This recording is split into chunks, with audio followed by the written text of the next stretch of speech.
Hello, Planetine. Thank you so much for joining us today. Welcome to another engaging webinar by Amandar Alumni Association Bangalore chapter. Today we have with us Ankit Doshi, who is the creator of Insight IM and Campus app, which has been our go-to Bible for all our questions regarding CAT, regarding IM. For all your entrepreneurs out there, Ankit is a living being of bootstrapping two ventures. So, Ankit, the floor is all yours, and thank you so much for doing this with us.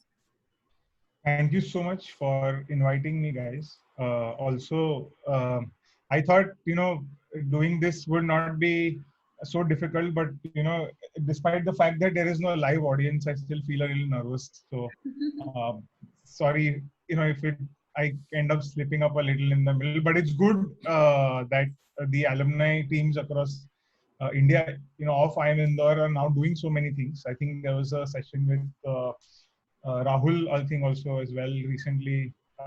He's one of our most prominent alumni, and a lot of activity happening these days. So that's really heartening to see.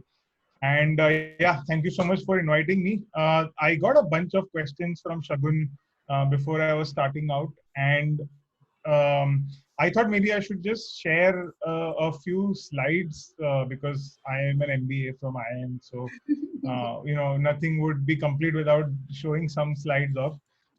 So I mean, let's try and see if that helps answer those questions.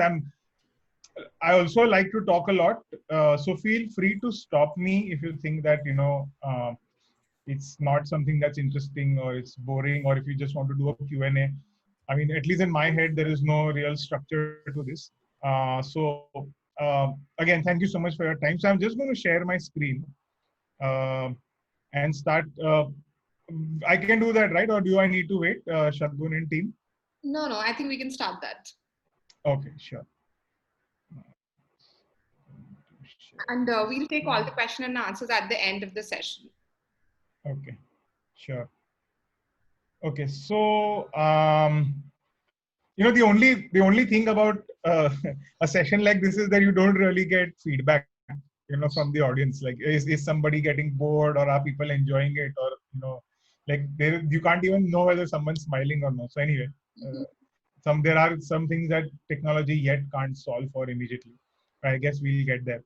So you know, I have been a confused entrepreneur, and I know that it sounds like a negative connotation, but it's not really negative. I think it's real, and I think that it's only useful if I talk about what I've gone through in a candid manner, so that you guys realize that it's equally good and equally bad at the same time, and it's not necessarily something that everybody should do.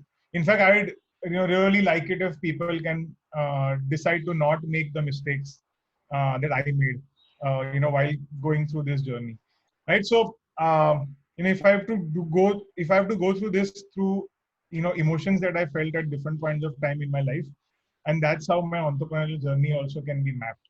So sorry.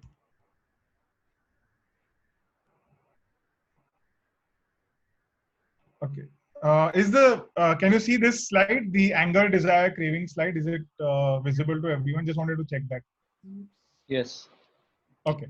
So, if I have to look at the chapter one, before starting my entrepreneurial journey, it was essentially, it was when I was on campus between 2009 and 2011.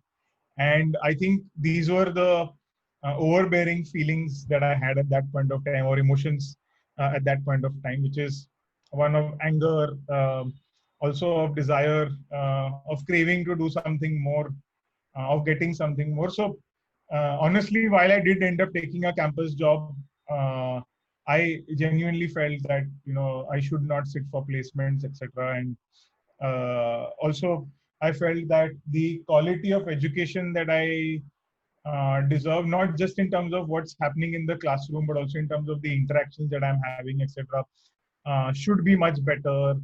And also that starting a company would be the only way I can really do something special, because everywhere else I will feel very restricted.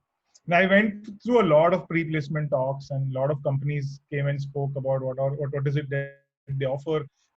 And honestly, from day one, I don't think I ever kind of really fit in. And in that sense, it was also my mistake, because I think there were a lot of valuable lessons that I could have learned had I maybe paid more attention to my studies, or if I had actually engaged deeper with some of the companies, I might have actually ended up learning a lot more. Having said that, I mean, this is all hindsight 2020. So the fact that I was very unstructured and I used to do things that I felt like doing, because I was not chasing, anything in terms of improving my resume or anything of that sort. That helped me explore many things, which I think um, now help me, and I build relationships which are very good. Uh, but the thing is that a lot of these emotions, there was no plan around anything. It was like, there was no vision to build anything. Or yeah, I was always interested in education and human resource side of things, but that was just a very generic, broad thing. There was never any focus on any one particular thing at all. I just wanted to do things, because you have the desire to want to stand out and be recognized in some form or the other.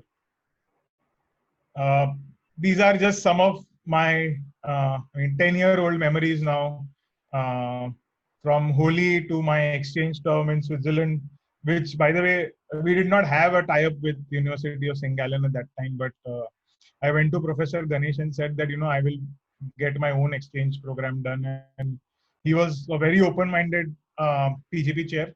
And he said that, yeah, I mean, if it is within the legal confines of what the institute has, and if you are able to do it, sure, go ahead and get it. Because the thing is, at that time we had a batch of about 240 odd students, and the total number of seats were like 33 for exchange. And I said the only reason I am not getting to go on exchange is because you guys have not managed to have enough seats for exchange. And I put a lot of pressure on the student exchange committee back then.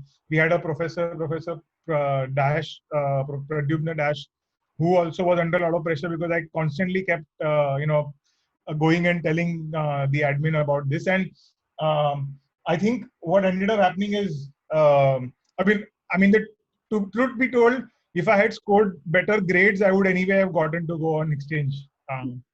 But I didn't do that. And but this worked in the sense that, I think the next year our um, exchange program list really went. I think now there are at least about 90 or 100 seats, if I'm not wrong, probably more. Mm-hmm. But yeah, someone saying something? No, go ahead, Ankit. Okay. Yeah. So anyway, I mean, I got my own exchange, and I think when there is a smaller batch, you can also do many more things. I think a lot of you guys have probably only been in large batches. I mean, the batch after mine was the 450 batch. So anyway, we've kind of had a lot of fun. I think I made some of my best friends ever on campus, because I spent a lot of time just investing in building relationships and meeting people. And this is a core group of friends. I'm in touch with almost everyone. And we are, in fact, when I come to Bangalore, I'm always staying with them, and we have a lot of party. Even now, about 10 years after, some people have kids, etc. But it's just very, very tight knit, the friendship. And I really had a lot of good times traveling across Madhya Pradesh. I learned how to ride a bike, etc. At that point of time, coming from Mumbai, where we are encouraged not to learn that, whatever safety issues, etc. But it's was a great experience outside the classroom in those 2 years. Thank you for sharing that. Those are really endearing pictures. Sorry, I'm not able to move forward. Sorry, yeah. So what happened is, this is my experience at Bank of America. So like I said, I didn't want to sit for placements. And we used to have a lot of professors in the finals. The sixth term after I came back from exchange, I started going to a few professors saying I want to start my own company. And honestly, I didn't have a real plan at that point of time. Ankit, we can't hear you.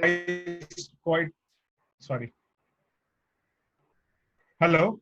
Yeah, please go ahead. Now we can. Okay, sorry guys. Yeah, so I was saying that I was in the sixth term. I went and met two, three professors and kind of told them I wanted to start a company of my own, and I was advised quite rightly at that point of time to not do so. And they asked me to actually, take up a job. In fact, one of the professors went to the extent of saying that you are not taking up a job because you are not confident of bagging a job from campus. And 2011 was, after the financial crisis. 2009, 10 were very bad years for placements, and 2011 ended up being one slightly bright spot. And we were a 240 member batch, and I ended up getting, I'd say, one of the better jobs from campus. And got into Bank of America, Merrill Lynch. And that was, I think, a great experience as well, because it opened up my entire mind and everything to a completely different scale of operation. I think just getting to go to New York and experiencing banking there is very, very enlightening in terms of how the world works and how the money flows in the world. And that was genuinely something that I cherish. And I obviously thank IIM Indore for it. I don't think I would have got that opportunity, if I was not from campus. But while I was doing this, I was. Hello? Yeah, we can hear you, Ankit. Yeah, I'm just trying to move my screen. It just takes a little while. Okay. Yeah. Is the chapter 2 page clear now? Yes. Yeah, sorry. So this is the first version of InsideIM.com which was launched.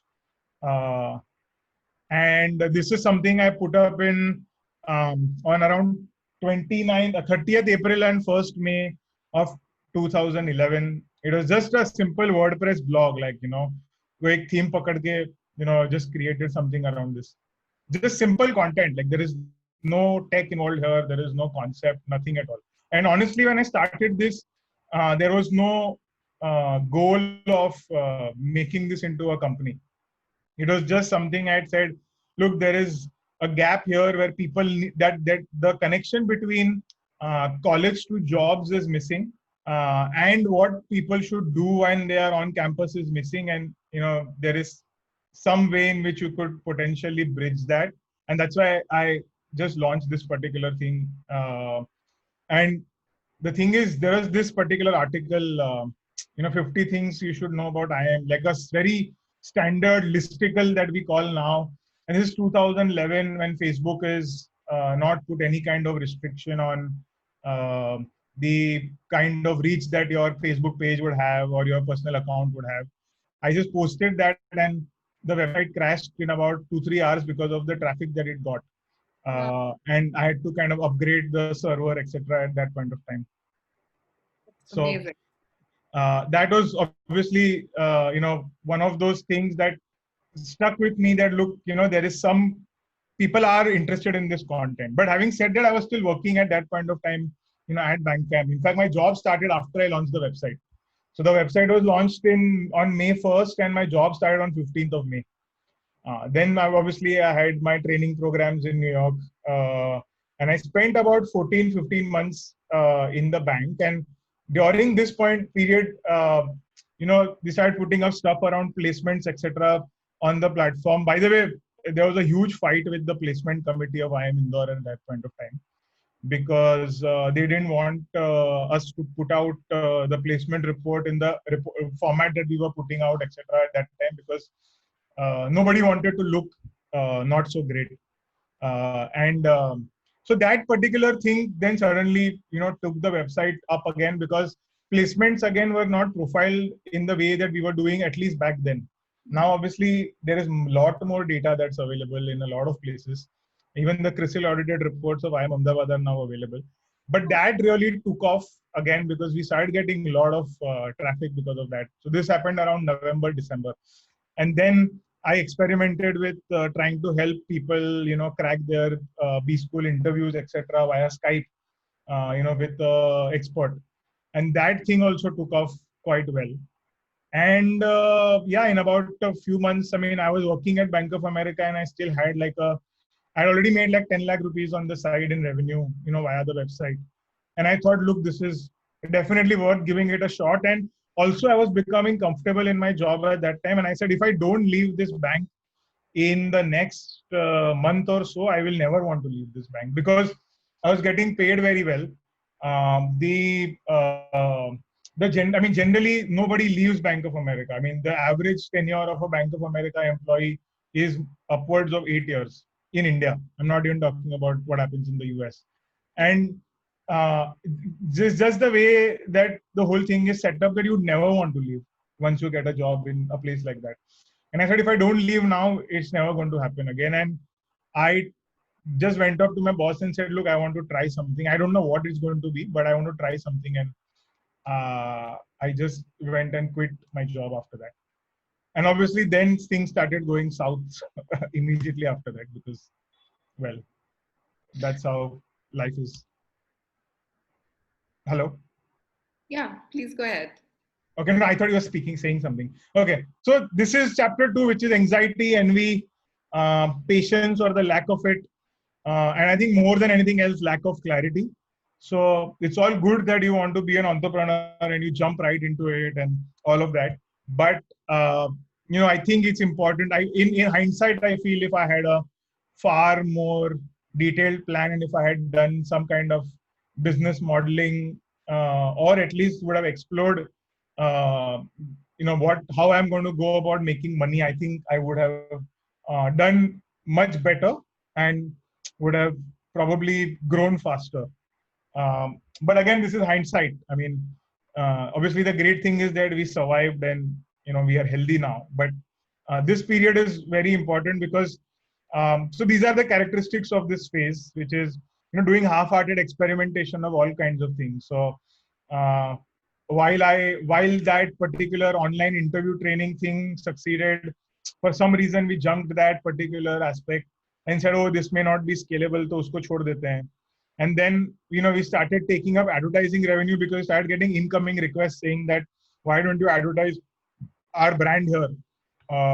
And in that sense, we started becoming like a competitor to Pagal Guy, because they were the ones who were getting most of the revenue from B schools back then. And obviously, things have significantly changed since then.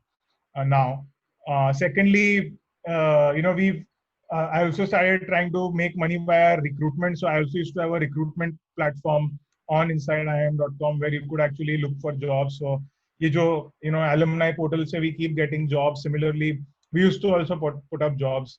And again, that we realized, oh, this is also not scalable. Plus, if you want to do it, you need to do it in the way IIM Jobs does it. So this is not something that I should do. So again, we let go of that. Then, this entire phase of India starting to get funding, and that becoming like a rage in the newspaper, getting funded, etc. And that's again something you wanted to, okay, why is it that, we can't also do this? Without really having a proper plan around what will you do with the money, and why would you use that money to build what is your vision, what exactly will you achieve by getting that capital. And the thing is that there was lack of clarity, and hence that never materialized well. And also you then start doing things which just to get funded. What is it that an investor is likely to respect? So let's start making a business model, according to that. And I think that was also a mistake that I made. As a leader, I felt I lacked direction, because I had no experience of working in any company properly. I mean, those 14 months of Bank of America don't really count, because it's not like I was managing a team of people or anything.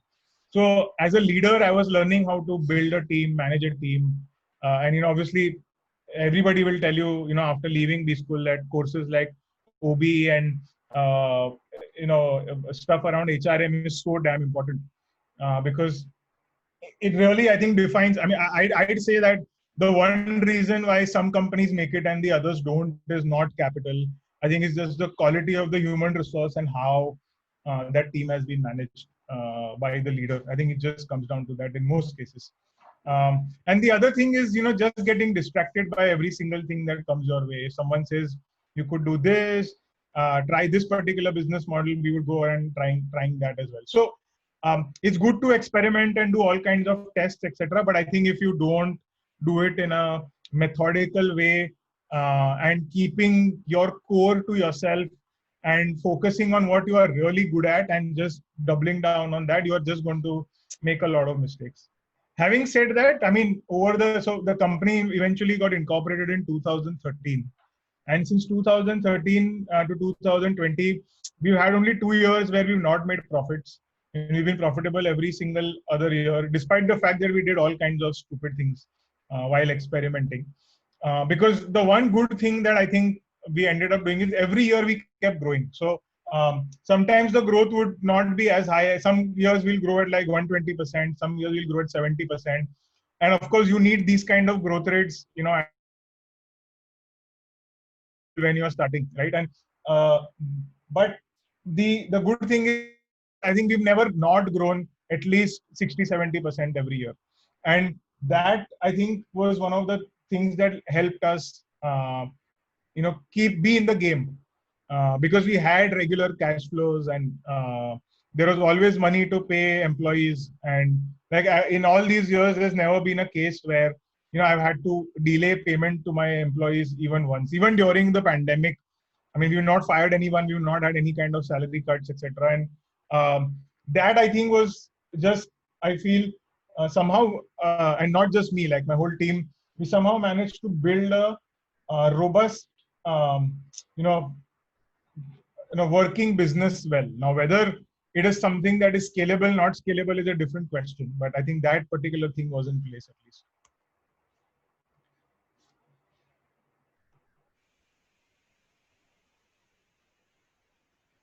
Again, I'm going to try to. So, I mean, these are some of the questions, like who are we? Are we going to do B2B or B2C? Are we a media platform that does advertising? Are we a recruitment platform that gets consultant fees? Are we a learning platform that gets course fees? So, it's like completely all over the place. Like you would be like, कि ऐसे बंदे को तो कोई क्यों ही पैसा देगा अगर फंडिंग चाहिए भी तो, एंड फंडिंग भी नहीं चाहिए तो भी ये बिजनेस कैसे सर्वाइव करेगा इतनी सारी चीजें करने की ट्राई करेगा एक साथ. I mean, even Mukesh Ambani would not do something like this, despite all the money that he has in the world. So I think then comes chapter 3, which is, so guys, you're with me, right, so far? Yeah, definitely. Yes, okay, yes. Okay. Guys, you can give questions at the bottom of the screen on Zoom. Okay. I'll take that once. So this is chapter 3, which is, acceptance, humility. So, there was a phase where, we tried to do online courses which were recorded, and I put about 1 crore 10 lakhs of hard-earned money, in trying to build that, and that kind of bombed very badly. I think we probably made out of that 1 crore 10 lakhs, we probably recovered about 3.5-4 lakh rupees. We just weren't able to scale that up or figure out a model to do it, and it was like literally the lowest point, because at that point of time there was a big question mark on whether it's even worth continuing to do this at all. And then, I mean, the goal was to go back and see, look, all said and done, you are getting a few lakh users on your single month. And why is that happening? Is there a way in which you can somehow figure out a way to keep them engaged and build your business around that? And I think what we did a lot of surveys with our users, and try to understand that, okay, why is it that you come on our platform, and what is it that you love us for? And majority of the times the answer was inspiration and motivation, saying that it helps us want to get into a B school, it helps us want to get into a great company, and the stories that people share are of people who've done something amazing in life, and we love those stories. And the fact that a person from every single background can make it eventually is something that is inspiring for us. And when I say that, when a person from every background can make it, that's not actually true. Because I feel in India, education is still actually amongst a very small group of people who are very lucky. I think most people who get exposed to the English language, early in their life at some point of time are lucky people because they automatically become more employable than everybody else in the country. And hence, it's not actually an equitable story, but at least people feel that, um, I'm also, everybody feels I'm ordinary because we have this thing in India that, if I'm earning 15 lakh rupees per annum, I feel I'm a middle class person, which is just completely true because the moment you earn 15 lakh rupees, you're already in the top 1% of India's income earners. But anyway, I mean, at least with with respect to our platform, that particular story that the users themselves feel works, right? So that happened.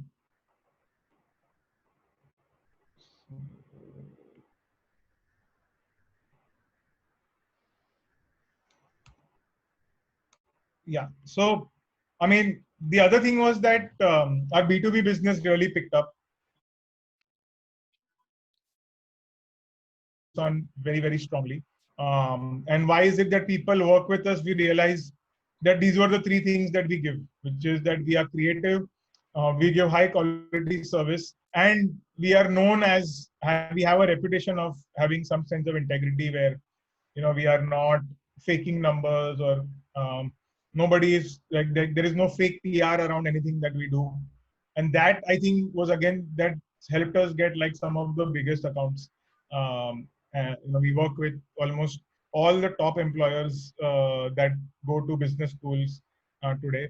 We're trying to make inroads in the engineering space as well, but largely, we've managed to do quite well and build a name to the point that today, um, the brand perception study that we run is something that is used by companies, and they've kicked out, studies by, say, an AC Nielsen, because they realize that we have better quality data, a better connect with users, and that is now used as a KRA for most of the HR teams in many top companies in India.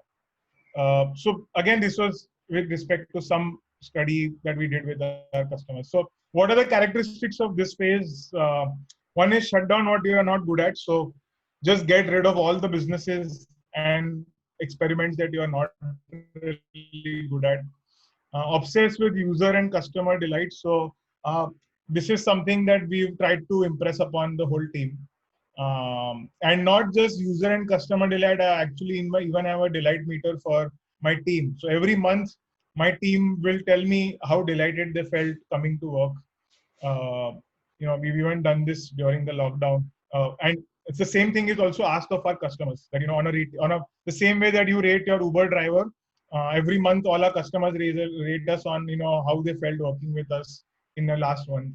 And what that ends up doing is that we are able to preempt anything that could potentially go wrong, because a lot of times customers have something bubbling in their mind, and instead of it coming out later on in terms of you losing business, it might be better to just actually get the customer to say it out, and you can still make amends before things really the shit hits the fan, etc. Right? So I think that obsession has helped. On the user side, I think we continue to make efforts to try and get a better rating.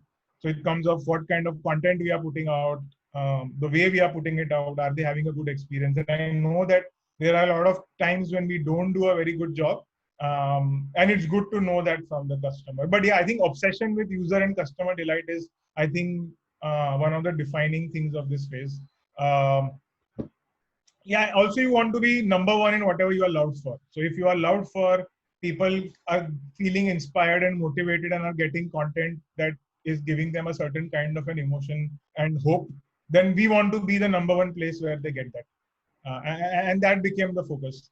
And obviously, lastly, building culture and, getting a sense of, so for me as a leader, and even now after all these years, we only have a team of about 27 people. And it's important now to, for those 27 people to feel that they are part of something bigger. And it's not just something that's happening SAE. So, I mean, it's not that you're working just an ordinary company. You're trying to build something really cool going forward, right? So that's the characteristics of this phase.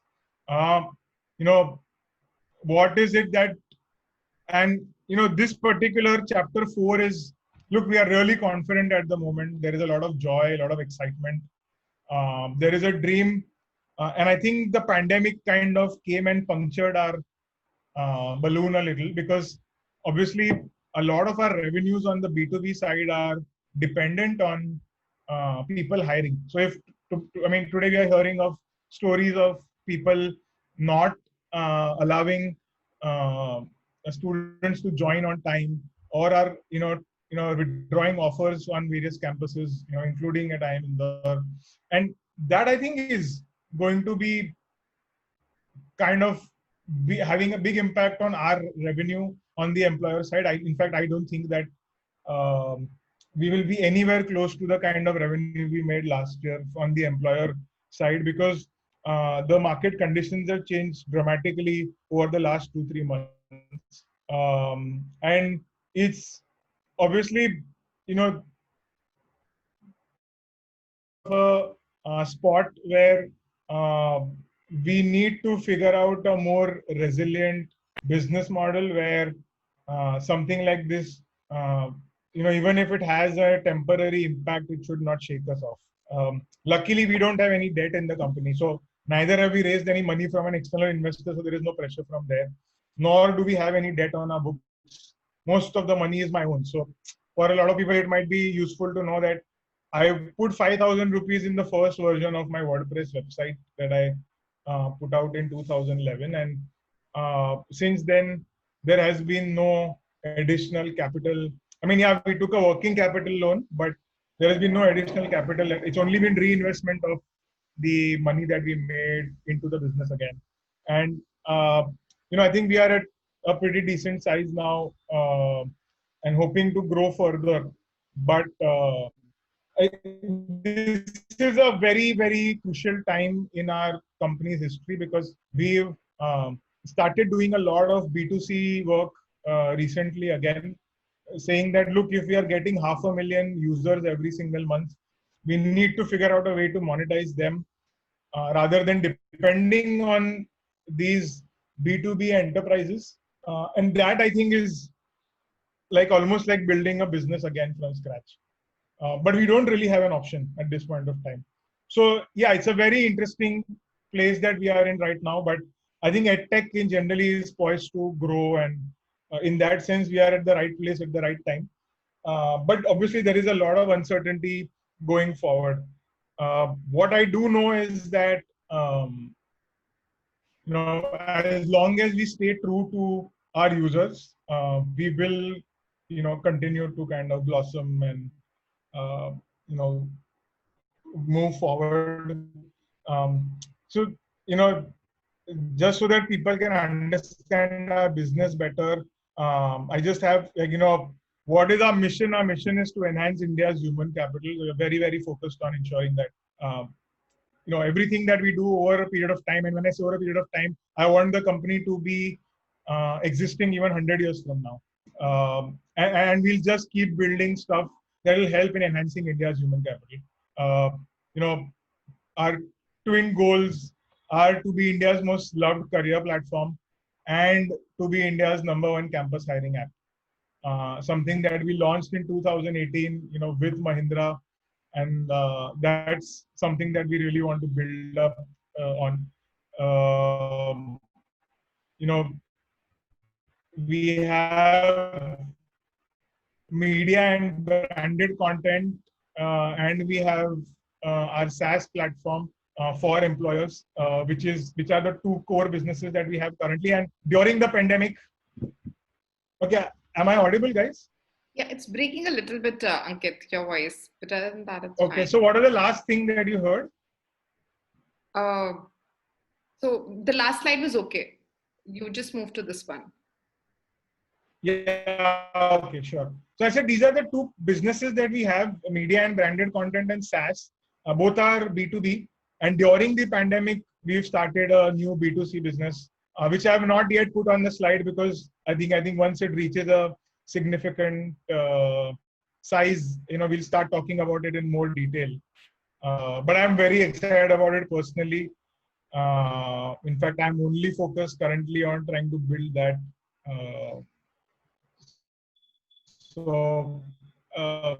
Yeah, I think this is with respect to our business. We have omni-channel content platforms, one app plus a customer dashboard.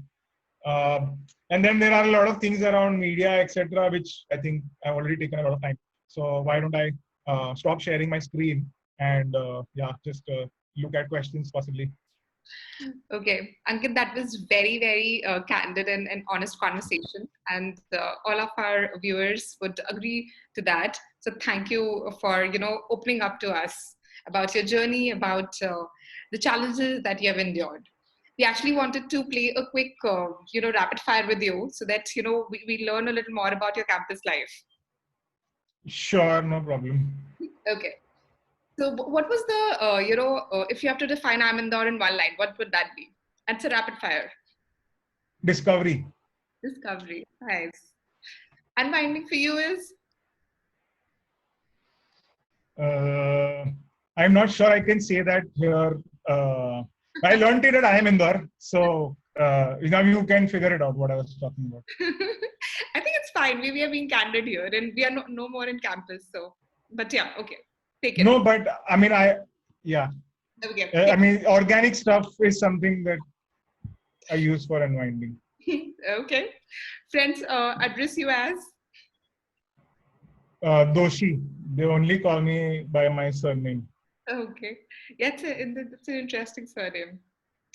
How did you come up with the name Inside IIM? Yeah, that's the thing. I never spend enough time thinking about when I'm starting something. I'm so excited to start something. I don't think about all the implications of it. And I think that Inside IIM was a slightly limiting name now that I think about it. But I felt like, what is it that will get a lot of people's attention really fast? And in that sense, I think very short term. So, वैसे सोच लिया था. Plus, I didn't think Inside IIM was going to be my core business ever. It ended up being is a accident. So yeah, I didn't give any thought towards why Inside IIM. It was just, it's polarizing. Some people hate IIM, and some people feel that there is, they can do nothing in life if they don't get into an IIM. So I felt anything that is polarizing will work, and I think it kind of did its initial job quite well. No, that's actually nice, and we love that name. We definitely love that name. Okay, so why the K in campus? Why the K in the campus app? Why do you? Yeah, because I didn't get C. It was all taken earlier. So, for example, we used to have another platform. We still have that platform called Conversations. And we are doing counseling with students. So we use it as Conversations, but I didn't get a C. But I got a KO, and so I said it sounds the same. So yeah, again, that's something. There is no science or logic to this. A lot of this is just stuff that you do on the fly without giving it enough attention. So yeah, I didn't go after building a logo or के नाम के syllables कैसे हैं, how do they sound to the ear. A lot of people do that kind of science, right? Like Zomato, Zomato बुलाते हैं. Why even State Bank of India now has a Yono or something, right? So मैं तो बहुत primitive आदमी हूँ, मुझे ये सब आता नहीं है. So I didn't do a very good job of all this. But it has caught everyone's attention. So you've actually done a good job without putting a lot of effort to it.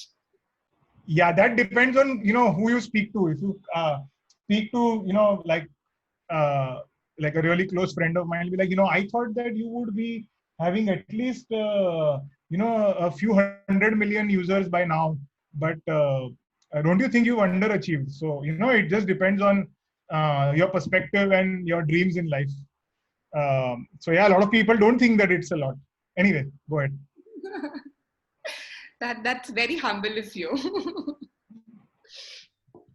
Okay, if you were to write an autobiography, what would the title be?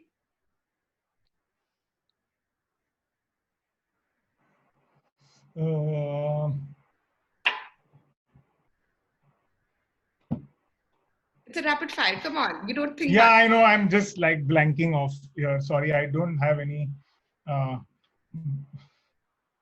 I'd say confused intensity or something like that. Just sorry, I can't come up with anything better right now. Okay, what is the first thing you'll do once the world is COVID free? I'll buy a house or a plot of land outside of one of the big metros for sure. Like that's on my bucket list now. I think I need a space elsewhere where there is freedom. I don't know when pandemics will keep coming again. And anyway, I think the pandemic has kind of shown us that living, all densely in a city is not the greatest way to live life. So yeah, that's the one thing that I'm going to work towards achieving very soon. That's amazing. I think we are all aspiring for it, but not there yet. I'm sure you will get there. Thank you. Any person you look up to? A lot of people I look up to, but I mean, for example, one of the people I really admire is Ronnie Screwvala. Completely self-made, and the kind of businesses he built. And like even today, for example, along with Upgrad, he still produces films. If you look at the record of the kind of films that he's produced, I find it quite fascinating. And he does amazing work with the Swadesh Foundation, which is connected to the movie that he produced, Swadesh, earlier in his life. I mean, in fact, I got the opportunity to meet him, about 6 months back. And we were in a room and, we was just talking about, I was telling him about our business and he was actually taking notes. And I was kind of blown because the thing is, he really didn't need to even, I mean, he could have just passed it off as another casual conversation. But he actually came with a notepad and pen, and every single thing that I was saying, whatever he felt he needed to make notes of, he was making notes of. So I think that, I mean, not only did I admire him earlier, now I kind of, my respect kind of gone off a little more because I've met a lot of people, and I don't think that a lot of people, have come from very good backgrounds, or, they get money very early in life. But like this guy's built everything from scratch on his own and built something that is, I mean, he sold it to Disney. So it's just incredible, I think. Yeah, that is. No, I think he's an underrated celebrity as well. So very, very, very well said. We have a few questions from audience as well. We'll take them very soon. Okay, so I have a few more questions and then we are going to take up questions from audience. So Sure. if not entrepreneurship, which profession would you be in? Yeah, very good question. I would definitely have wanted to do something in, I would have probably stayed in finance, I think. It's just something because I would then have, see, the thing is that I do like money and I would, I mean, if I was not building a company of my own, then I would be no meaning in my life in that sense. And then I think it would just make sense to make money. So then I would just go down the finance route and be very, very unashamedly behind that. Interesting. You're a finance guy, and I think a lot of us. I'm not a finance guy. So that's the other thing. I'm not a finance guy. I don't particularly enjoy stuff like valuations or I don't really, I mean, I've done like 2 levels of CA as well. I don't really enjoy doing balance sheets and stuff like that either. But the thing is that I've started to, especially even now, I mean, now even more, just enjoy the world of financial markets. So I feel that for being a good investor, you just need to be a generalist. With obviously your basics need to be strong. So I mean, you need to understand basics of the world around you, economics, finance, etc. But without getting too technical, I think if you can, in a common sense way, evaluate things, there is a lot of opportunity out there. It's just that just doing that would not satisfy my intellectual curiosity. So I would want to do something that is meaningful.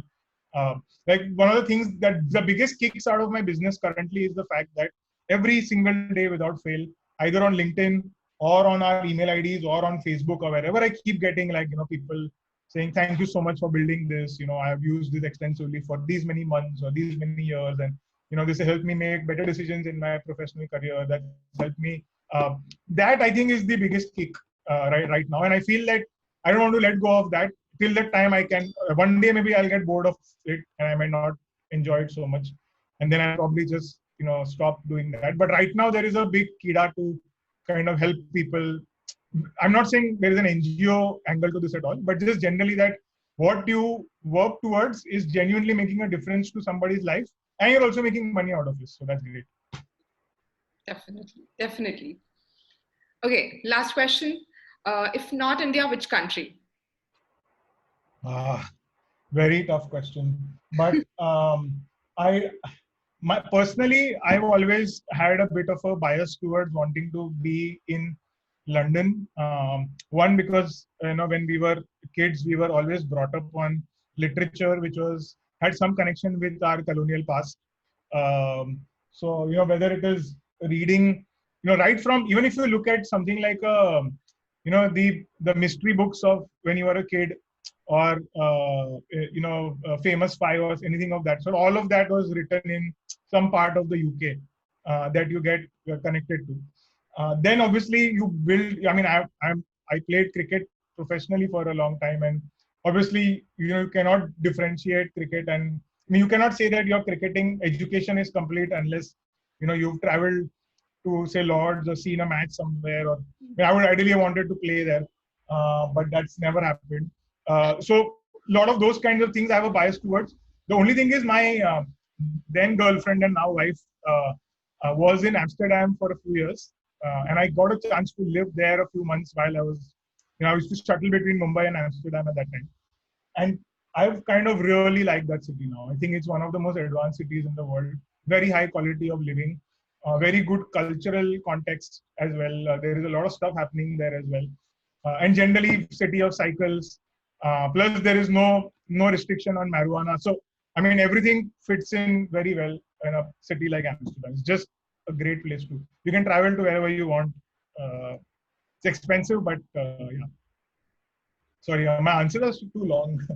No, but they are very endearing, and I think I at least I love them, and I'm pretty sure our audience is still hooked on here, so they are liking it too. So please keep going. Okay, this is the last question from me. You talk to a lot of senior, people at these schools pass outs who are at senior positions. What are the 3 qualities that they describe, that ensure success in the corporate ladder? I think one is constant upskilling. So people are really, you need to be paranoid about what you know. The moment you get into any sort of a comfort zone around your knowledge, so I think so. And the thing is, people don't realize it. People stop learning very, very quickly. Because then after a point of time, you'll reach a stage in your career where you're just managing 2 or 3 people, 5 people, 10 people, and all you end up doing is doing meetings, telling them, "Acha, ye kiya ki nahi, wo kiya ki nahi." But your own view of the world and what you are learning just goes away.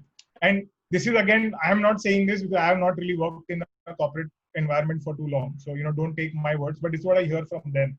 And they say that it's very important to, ensure that, you are not becoming stale. It's very easy for you to become stale. So that I think is one thing. The other piece that they often talk about is the importance of learning about maybe psychology, human psychology somewhere, because if you cannot, it's again, that is constantly changing. You will not be able to become a good leader, and you won't be able to go up the ladder if you cannot understand people well, and what their motivations are and why they do what they do, and which is that differentiates a lot of people from the rest. And lastly, I think at some point of time, you need to make decisions which are not connected to money. So I think these 3, upskilling, getting an insight into human psychology, and doing things because you believe in them or you like them and not money. I think these are the 3 things I come to my mind immediately. I mean, I'm sure people have given me a lot of other gyan as well. Like, there's so many videos that are there on the channel. But Yeah. these three, I think, stand out. So one question that our audience has is were your parents supportive when you started off a high-paying job at Bank of America and then just coming to Inside IM, or were you So I already? think my parents were petrified when I was not going to sit for placements. In fact, I remember my father was very, very, I mean, he was like, अरे सब जगह पे apply कर दो, L&T में ले लो, like, because he felt that the same thing. He had the same fear that one of the professors had saying that, you are not good enough to be employed. So that's why just take up whatever you get so that there is some safety net in your life. And I was like, look, if I do sit for placement, then I'm going to ensure I get the best possible thing that's there. But anyway, I mean, it all worked out, and I was lucky. I don't consider it as something that necessarily. I think if enough people knew about what Bank of America was offering, and if the best people had not gotten PPOs already, I think I wouldn't have gotten that job. But the thing is, it is a 240 ka batch, so opportunities were plenty, and it was a better year as well. So I consider myself lucky. But so the apprehension, once I got that job and I started working there, then I think my father was like, okay, theek hai. Because for him it was like, okay, he is now good enough to be employed and he'll figure it out in life. That And valid. then and then there was zero apprehension when I decided to quit. Zero. Wow, that's amazing. Because parents are normally like, you finally have a good thing going for you and you want to quit. So no, that's amazing. We also have our Keyur sir, who's our alumni chair. Keyur sir, thank you so much for joining. I hope we still have you.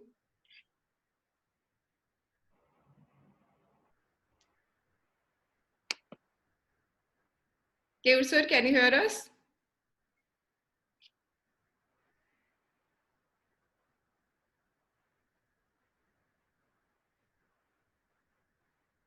Okay, Adarsh has one more question. Meanwhile, what are the delusions from the B school teachings to the real world of dhanda in the Indian market?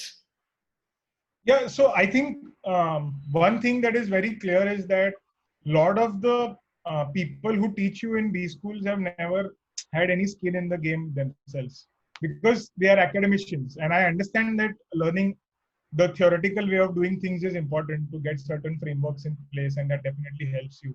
Mm-hmm. But the thing is that really doesn't work out in the real world because, like, you can tell me that you should apply this principle or you should do this when faced with this situation, but in the real world everything is so dynamic, and hence which is why I always felt that when we had a lot of visiting faculty that came from the industry, or for example entrepreneurs who would come and speak to us, they made a lot more sense because it's like किसी ने उसने खुद ने अपना पैसा लगाया हुआ है, like my job is on the line if I don't do well here, or that मेरी नौकरी is on the line, or that I have put say 10 lakh rupees, 20 lakh rupees on a project, or 5 crores or 10 crores on a project, and then it's not worked out, and what I learned from it. I think that learning you can only get from somebody who's actually doing it. I don't think anybody in the B school can teach you that. And I hope that, which is why I feel that there should be more interactions with people from the real world. And that should also be given equal amount of credits, actually, so that people, otherwise what ends up happening in B schools is that nobody goes for the guest lectures that happen unless it is like a really big name. Yeah. There's a wasted opportunity, but they will go for lectures in classroom which are theoretical, which you may or may not ever use, but because that is connected to your grades, you end up going there, and that's such a shame. I feel it's a waste of that money that you spend in B school, actually. Okay, well said. I mean, I think that's super important point that you have brought up, that we tend to get so bogged down by our classes that we don't want to attend the actual knowledge that is out there. And guest lectures have been a good way to do that. Yeah. Due to COVID, our 2020 batch is suffering a lot, Ankit. Any advice for them? Anything that you think that they can do right now to make their lives better? But anybody from batch of 2020 is in this call? Yeah, we have a few people. Acha, okay.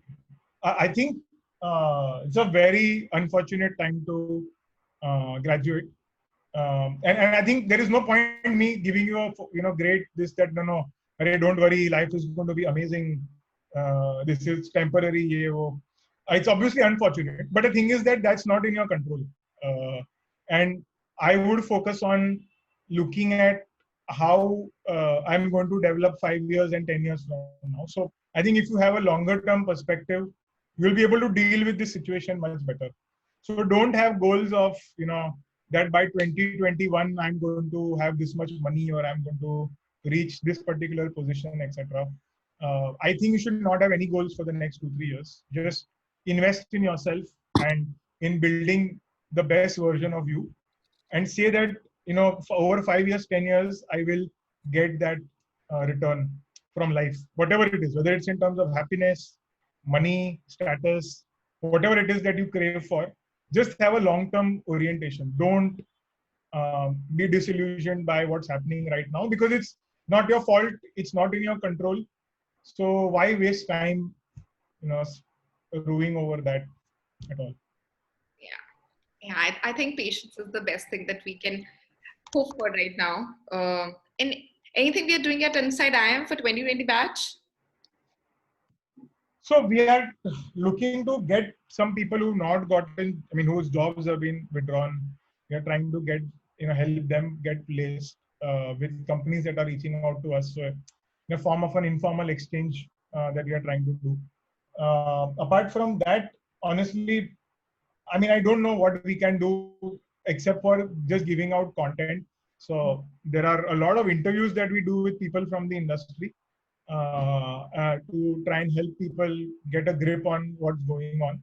But I think stay away from news and just focus on building yourselves, focus on your health and your improvement on your ensuring that your mental health is also sane, and that you are learning new things and building yourself.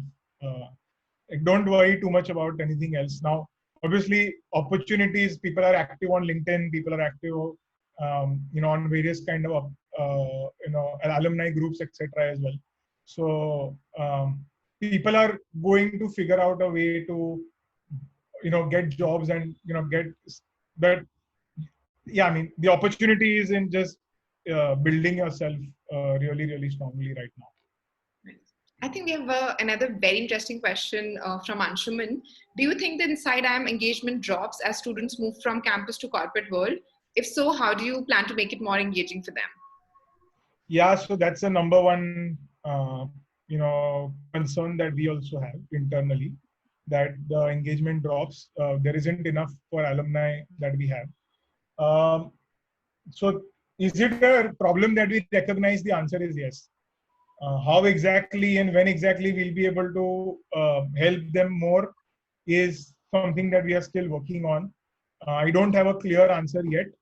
But one of the things that we launched recently, which is a career coaching and mentorship program, which has done very well. We got like 650 applications for that. And we've got great reviews. Like the average rating after the sessions have done is 4.9 on 5. And that is something that I feel we will be able to help a lot of alumni with as well. People who are just graduating now will get a chance to.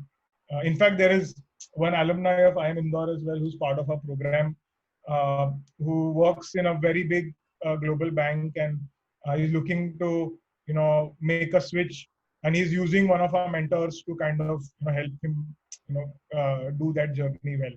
So I think that's a very promising product that we have, and a lot of people are giving us very good reviews about it as well. So I think that'll be one way. But apart from that, I think even from a content perspective, we are working on certain things. So hopefully that will get bridged. But when you are not funded and when you are bootstrapped, you have limited resources, and we need to place our resources in a way which will give us maximum. So yeah, it's a bit of a dance. So we'll figure it out. Okay, no, that's great to know. And from IIM Indore community, we would love to help you in whatever we can here. We have always enjoyed whatever content Inside IIM has given us and whatever opportunities Inside IIM has given us. So please feel free to, engage us wherever you think that will be useful.